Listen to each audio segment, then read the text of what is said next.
ការពីសប្តាហ៍មុន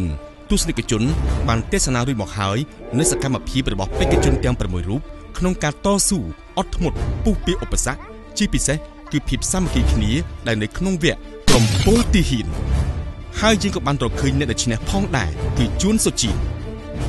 បន្ទាប់មកពួកគេក៏បានចាក់ចេញពីទីក្រុងភ្នំពេញទៅខេត្តសៀមរាបដើម្បីប្រកួតនៅវគ្គមួយទៀតដែលមានចំណងជើងថាការធ្វើតេស្តឈាមដោយស្ម័គ្រចិត្ត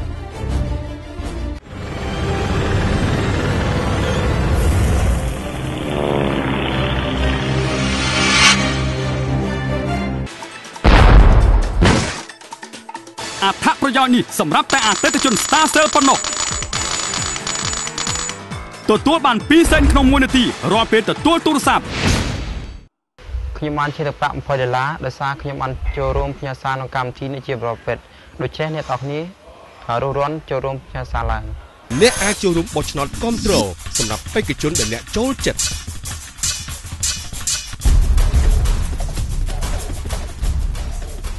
បើសិនជាលោកអ្នកពេញចិត្តនៅបេក្ខជនណាមួយសូមផ្ញើសារមកកាន់លេខអ្នកចូលរួមផ្ញើសារនឹងមានឱកាសឈ្នះបានរង្វាន់អាជីពដ៏ស្រស់ស្អាតនិងទឹកប្រាក់$20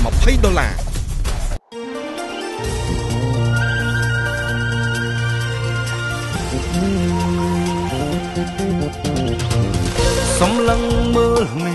ពិតឃើញច្បាស់ទីមេស្រឡាំងមានរស្មីពន្លឺពណ៌មាសក្រាលក្រោកដែនដីសុវណ្ណភូមិជាប់ចិត្តស្រឡាញ់ឃ្លាតមិនបានអារម្មណ៍សុខសាន្តជ្រាបបេះដូងជាខ្មែរស្និទ្ធស្នេហ៍ខែជាតិថ្លៃថ្លាយើងមានមុខមាត់ស្រស់ស្រាយញញឹមប្រឹងប្រែង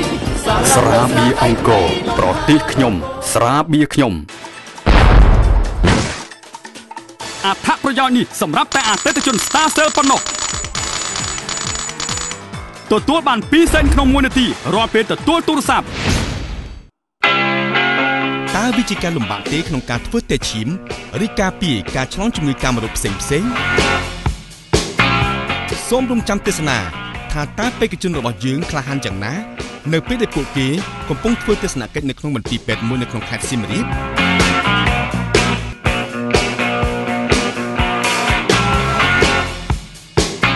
បន្ទាប់ទទួលការធ្វើតេស្តឈាម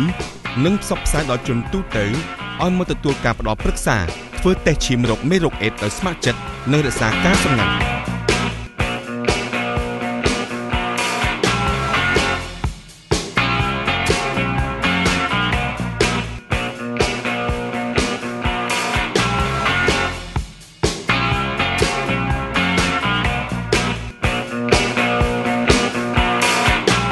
នៅក្នុងវគ្គនេះបេក្ខជនរបស់យើងនឹងធ្វើដំណើរជាមួយតុកតុកដើម្បីស្វែងរកជនដែលចង់ទៅមជ្ឈមណ្ឌលពិគ្រោះផ្ដល់យោបល់និងធ្វើតេស្តឈាមដោយស្ម័គ្រចិត្តកម្មវិធីនេះនាំមកជូនលោកអ្នកដោយ Star Cell បេក្ខជនទាំងអស់ត្រូវភ្ញាក់ពីព្រលឹមដើម្បីទៅមន្ទីរពេទ្យនិងដើម្បីទៅជួបពិធីករទាំងពីរដែលនឹងធ្វើការបញ្យល់ណែនាំដល់បេក្ខជនអំពីការប្រកួតប្រជែងនៅក្នុងវគ្គនេះ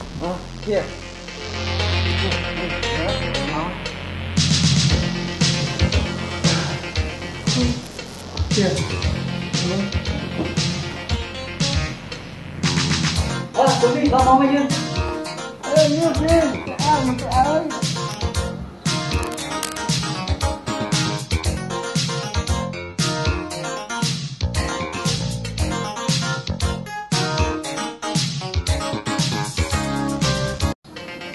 em có nhớ không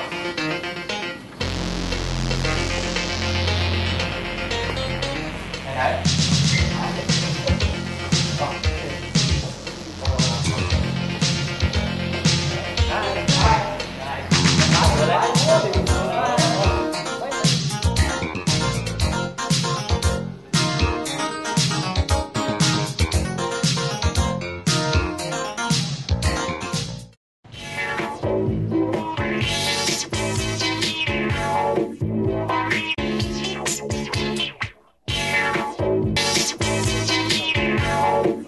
សួរអ្នកទាំងអស់គ្នាចាសូមស្វាគមន៍ដល់ការអគារនៃជំងឺឆ្លង នៅពេលដែលពួកគេទៅដល់មន្ទីរពេទ្យពិធីករចេននីនិងតូនីក៏បាននាំពួកគេទៅជួបលោកវិជ្ជបណ្ឌិតហើយនឹងស្ដាប់ដំបូន្មានខ្លះៗដែលពួកគេអាចជួយផ្សព្វផ្សាយបន្តទៅកាន់អ្នកដទៃផ្សេងទៀតបានឬក៏ដើម្បីរក្សាខ្លួនជៀសវាងឲ្យឆ្ងាយពីជំងឺដង្កាត់ផ្សេងឬក៏ការវិវត្តនៃជំងឺទាំងអស់ ហើយជំងឺនេះมันអាចលេបបានលេបបានបញ្ហាលឿងកាន់តែខ្លាំងព្រោះឆ្លងទៅមានបញ្ហាហើយណាតែបានជាអ្នកកើតអេដហើយមានបញ្ហាថ្លើមដល់លឿងអញ្ចឹងមានបញ្ហានេះចេញចូលដូរយើងនៅវីដេអូអញ្ចឹង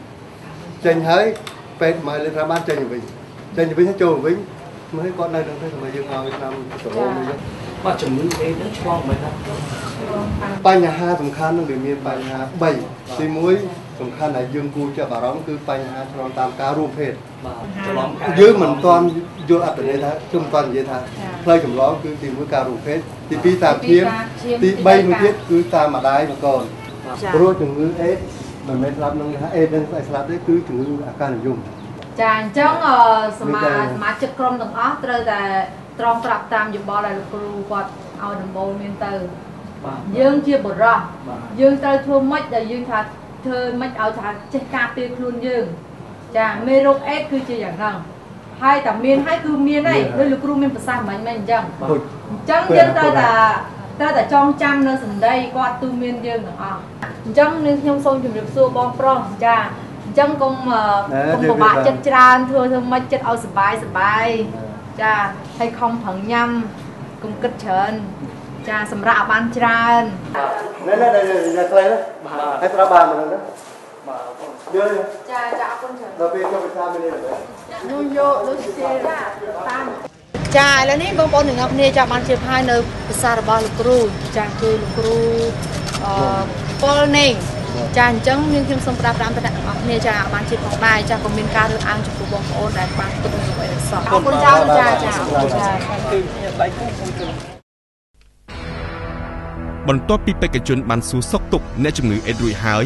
និងបានស្ដាប់អំពីការទូន្មានរបស់លោកគ្រូពេទ្យរួចមកពិធីករចេនីក៏បាននាំបេក្ខជនទៅសួរសុខទុក្ខអ្នកផ្ទុកមេរោគអេដនៅស្រុកមួយទៀតនៅក្នុងខេត្តសៀមរាបដើម្បីលើកទឹកចិត្តគាត់ហើយនឹងឲ្យកម្លាំងចិត្តដល់គាត់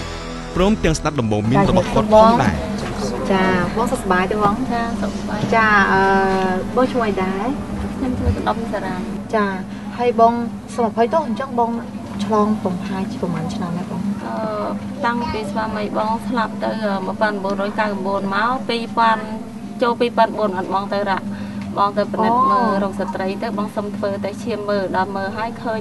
អ្នកគ្រូពេទ្យអត់ទាន់ឲ្យបងទេខ្លាចបងទុកអារម្មណ៍អត់បានអញ្ចឹងហើយគាត់ណាត់ទៅជួបបងនៅពេលថ្ងៃដល់ពេលថ្ងៃបងទៅទៀតក៏គាត់មិនទាន់ឲ្យលទ្ធផលនឹងដែរគាត់ណាត់ទៅស្អែកដល់ពេលព្រឹក